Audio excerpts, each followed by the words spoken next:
Aliens की अबूझ पटड़ी 5 काल से लेकर मंगल ग्रह तक के अभियान के क्रम ने इस बात को बल प्रदान किया है कि मानव मन जिज्ञासाओं का अक्षय भंडार है।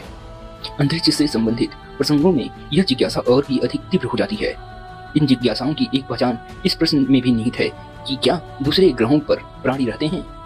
यह प्रश्न मानव सभ्यता के सामने मौजूद सबसे चर्चित, सबसे कठिन, सबसे रोमांचक और सबसे पुराने प्रश्नों में से एक है, जो आज भी अनुत्तरित है। इस सवाल पर जितने सकारात्मक मत हैं, उतने ही नकारात्मक भी। न तो वैज्ञानिकों के बीच इस मुद्दे पर कोई सहमति या मतैक्य है और न ही अंतरिक्ष विज्ञानियों में। नासा से लेकर सर्न और इसरो तक ने परग्रही प्राणियों यानी एलियंस का पता लगाने में काफी धन, अनुसंधान और ऊर्जा खर्च की है, लेकिन नतीजा आज भी वही है, या फिर कहें कोई नतीजा नहीं निकल पाया है। परग्रही प्राणियों की मौजूदगी पर ही नहीं बल्कि वे कैसे दिखते होंगे, इसे लेकर भी काफी जिज्ञासा है, लेकिन उतने ही मतभेद भी हैं।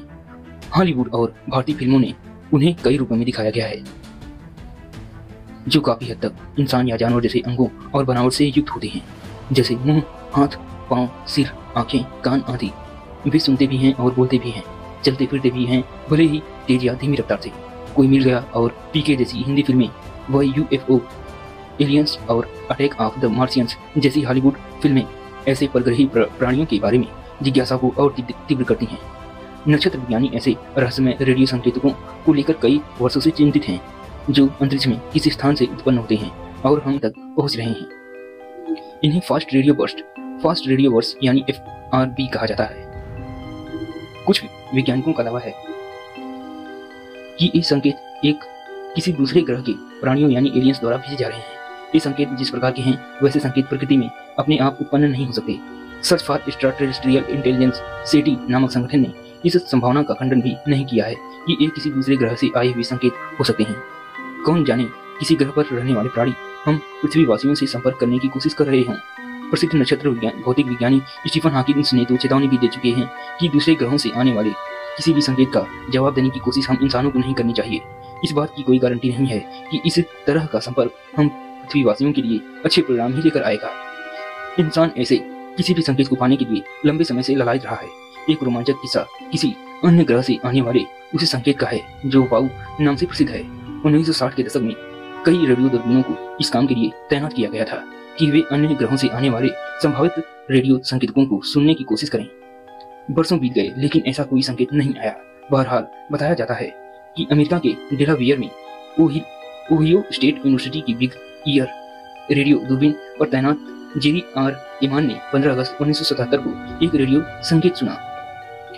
संदेश सुना, जो पूरे 72 सेकंड तक चला। बिग ईयर रेडियो दूरबीन ने इसे दर्ज भी किया। इमान ने इस संकेत का एक कंप्यूटर प्रिंट आउट लिया और उस पर एक कोने में लिख दिया वाव। इसी नाम से यह संकेत प्रसिद्ध भी हो गया, लेकिन उसके बाद से ऐसा कोई संदेश इस दूरबीन को नहीं मिला।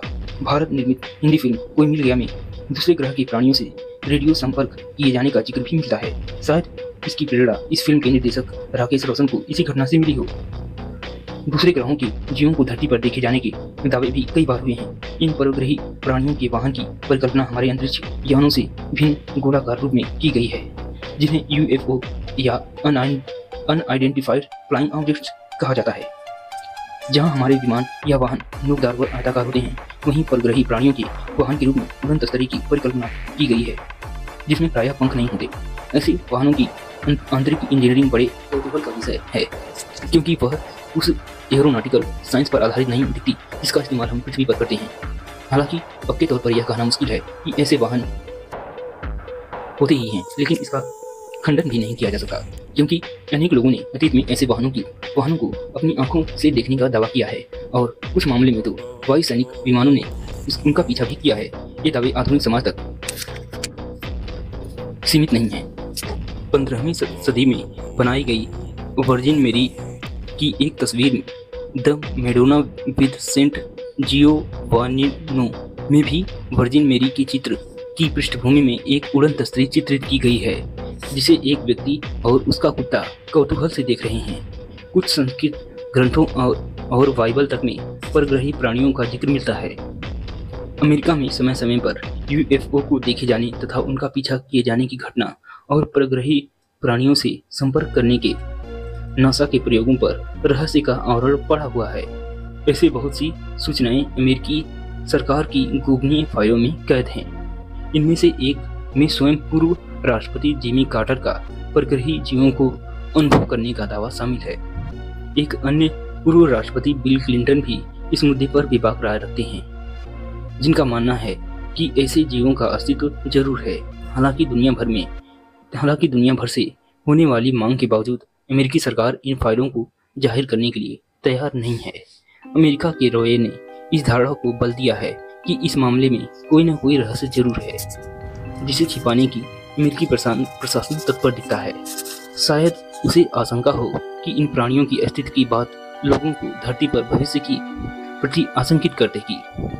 अमेरिकी अंतरिक्ष एजेंसी नासा की एक पूर्व महिला कर्मचारी जैकी का मानना है कि वर्ष 1977 में मंगल ग्रह पर गए वाइकिंग लैंडर से नासा को जो लाइव वीडियो मिले थे, उसमें स्पेस सूट पहने हुए इंसान जैसे लोग दिखाई दिए थे।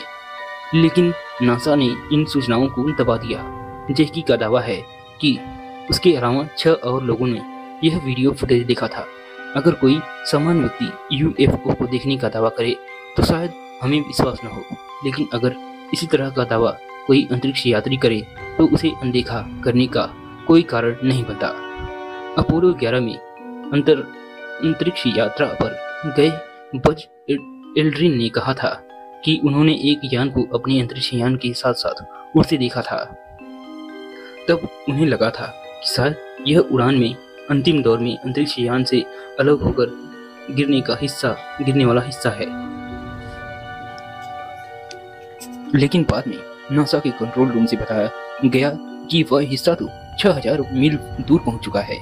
इससे पहले वर्ष 1948 में एक यूएफओ को देखे जाने का दावा किया गया था, जो इस तरह के सबसे पहले दाव में गिना जाता है। ह्यूस्टन से अटलांटा जा रहे विमान के पायलटों ने देखा कि एक विशाल सिगार के आकार की कोई चीज उनके विमान की तरफ आ रही है। यह चीज कुछ देर एक जगह पर रुकी रही और फिर बहुत तेज गति से उड़ते हुए आसमान में गायब हो गई। अब बात आती है उस आशंका जिसका जिक्र स्टीफन हॉकिंस ने किया है। उन्होंने कुछ वर्ष पहले चेतावनी दी थी कि अनेक ग्रहों के प्राणियों से संपर्क के लिए अधिक ललायत होने की आवश्यकता नहीं है। इंसानों के लिए सिर्फ इसके विनाशकारी नतीजे भी हो सकते हैं। वे सौरमंडलीय और परासौरमंडलीय दुनियाओं के निवासियों से सुरक्षित दूरी बनाए रखने की सलाह दे रहे हैं। A brief history of time के विख्यात लेखक और एस्ट्रोफिजिक्स से जुड़े विषयों पर विश्व के सार्वजनिक प्रमाणिक और अधिकार संपन्न वैज्ञानिक विश्लेषक और चिंतक स्टीफन हॉकिंस की बातों को गंभीरता से लिया जाना चाहिए। उनका अनुमान है कि एलियंस सूक्ष्मजीव के आकार के भी हो सकते हैं। उन्होंने वैज्ञानिक समुदाय को झकझोर दिया और वैश्विक स्तर पर एक आशंका भरी बहस को भी जन्म दिया है। क्या धरती एलियंस की निशानी पर आ सकती है? क्या किसी अंतरग्रही युद्ध में इंसानी प्रजाति और इस शानदार ग्रह का अस्तित्व खतरे में पड़ सकता है? यदि हाँ, तो ऐसा कब तक संभव है और क्या हम इसे टाल सकते हैं? डिस्कवरी चैनल पर प्रसारित किए जाने वाले कार्यक्रम में चर्चित श्रृंखला में स्टीफन हॉकिंस ने मोटे तौर पर 2 बातें कही हैं। पहली, अन्य ग्रहों पर जीवन की संभावना वास्तविक है और दूसरी, एलियंस से मेल जोल के प्रयास सुखद परिणाम ही लेकर आए यह जरूरी नहीं। इस संपर्क का परिणाम लगभग वैसा ही हो सकता है जैसा क्रिस्टोफर कोलंबस के आने का नई दुनिया अमेरिका के मूल निवासियों पर बसा हुआ है। उनका मानना है कि जो एलियंस धरती पर आएंगे वे असल में अपने ग्रहों पर संसाधनों का इतना अधिक दोहन कर चुके होंगे कि वे ग्रह प्राणियों के रहने योग्य नहीं रह गए होंगे। वे विशाल अंतरिक्ष यानों में ही रहने को मजबूर होंगे और रास्ते में जो भी ग्रह आएगा उसके संसाधनों को निशाना बनाएंगे। उनका बर्ताव दोस्ताना ही हो यह जरूरी नहीं। हॉकिंस की चेतावनी के कई आयाम हैं। वह उलझन भरे प्रश्न और प्रति प्रश्न पैदा करती हैं। हालांकि अभी भी एलियंस के साथ इंसानों का सीधा संपर्क नहीं हुआ है, लेकिन अन्य ग्रहों पर जीवन है यह अनेक वैज्ञानिकों ने मानी है। यह बात अनेक वैज्ञानिकों ने मानी है। अधिकांशतः इस मान्यता का आधार वही दलील है जो हॉकिंस ने दी है। अंतरिक्ष में आकाशगंगाओं, सौरमंडल अंतरिक्ष में आकाश गंगाओं, सौरमंडलों, ग्रहों आदि की संख्या का कोई अंत नहीं है। स्वयं हमारी आकाशगंगा में ही अरबों तारे हैं। ऐसे में यह धारणा स्वाभाविक रूप से पैदा होती है कि पृथ्वी ऐसा अकेला ग्रह नहीं होगा जहां पर किसी न किसी रूप में जीवन मौजूद है। कार्ल सैगन अन्य ग्रहों पर जीवन को बैक्टीरिया के रूप में देखते हैं। कुछ अन्य वैज्ञानिक मानते हैं कि परग्रही प्राणी रेंग कर चलने वाले हो सकते हैं, लेकिन इस अनंत ब्रह्मांड में हमारे जैसे या हमसे बेहतर प्राणियों की अस्तित्व की संभावना, यह आशंका भी उतनी ही मजबूत है। हमारे अपने सौरमंडल में शुक्र, मंगल, बृहस्पति और शनि के चंद्रमाओं, यूरोपा, टाइटन आदि पर जीवन की थोड़ी संभावना व्यक्त की जा रही है। नासा भी कह चुका है कि मंगल की सतह पर अन्वेषण करने वाले रोवर्स ऑपर्च्युनिटी और स्पिरिट ने वहां सल्फेट खनिजों का पता लगाया है, जो उस ग्रह पर जल की मौजूदगी की ओर संकेत करते हैं।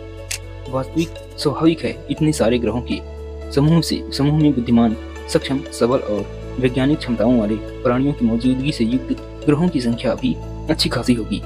हाकिन्स का संकेत साफ है कि यदि हमसे उन्नत प्रजाति वाले प्राणी पृथ्वी पर आते हैं तो वे यहाँ आकर तबाही भी मचा सकते हैं।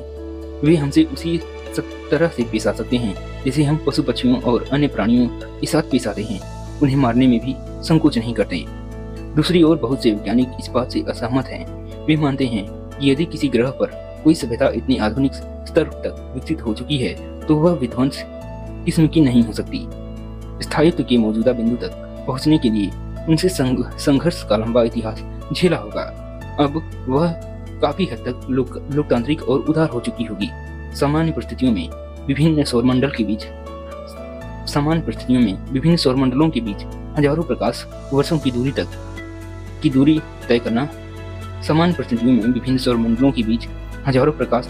तय करना आसान नहीं है।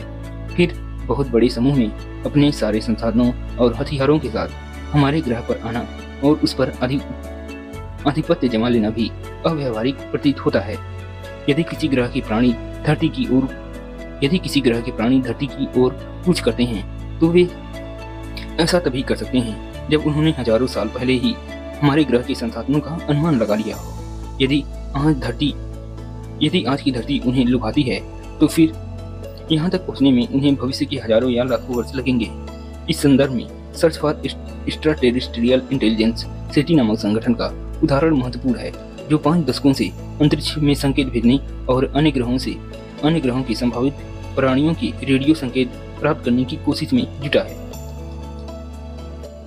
उसकी ओर से सन 1974 में भेजा गया प्रसिद्ध एरेसीबे मैसेज हमसे लगभग 25,000 प्रकाश वर्ष की दूरी पर स्थित M13 तारामंडल से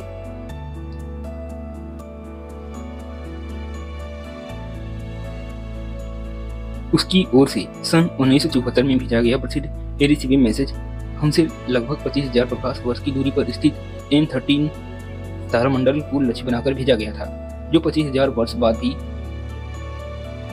ही वहां पहुंच सकेगा। यदि इसका उत्तर भी आया तो हमसे उसमें और 25,000 वर्ष लगेंगे। अलबत्ता यदि कोई एलियंस प्रकाश की गति से भी कई गुना तेज गति से यात्रा करने में सक्षम हो तो कुछ कहा नहीं जा सकता। एलियंस के सभ्य और उदार होने की उम्मीद भी सवालों के घेरे में है। नेचर नामक विज्ञान पत्रिका ने एक बार लिखा था कि यह धारणा बनाने का कोई आधार नहीं है कि अंतरिक्ष में मौजूद सभी परामानवीय सभ्यताएं निष्क्रिय ही होंगी। उनमें से किसी एक निष्क्रिय सभ्यता के साथ भी इंसानी संपर्क होता है तो वह विध्वंस न हो, यह जरूरी नहीं। यदि एलियंस बुद्धिमान और ज्ञानी हैं तो वे शांतिपूर्ण भी होंगे, यह जरूरी नहीं। हम जिस शैली में सोचते हैं उसी तरह की अपेक्षा एलियंस से नहीं कर सकते। आखिरकार वे एलियन हैं जिसे हम शांतिपूर्ण मानते हैं, वह उनकी दृष्टि में हिंसक हो सकता है। हम इंसानी विचारों को उनके दिमाग में नहीं डाल सकते। उनके बारे में किसी भी तरह का अनुमान लगाना बहुत खतरनाक हो सकता है। इस विषय पर भी विचारने की आवश्यकता है कि अगर हम एलियंस का ध्यान खींचना बंद कर दें तो क्या स्थिति बदल जाएगी।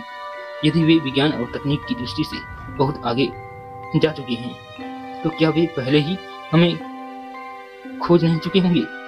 हमारे अंतरिक्ष अन्वेषण कार्यक्रमों के शुरू होने से कुछ 100 या 1000 साल पहले आखिरकार किसी भी ग्रह से कोई संदेश या संकेत न मिलने के बावजूद हम इंसान भी तो उन्हें ढूंढ निकालने को उत्सुक हैं। सचमुच विभिन्न वैज्ञानिक विकासों के बावजूद भी एक अबूझ पहेली है अंतरिक्ष, और शायद अंतरिक्ष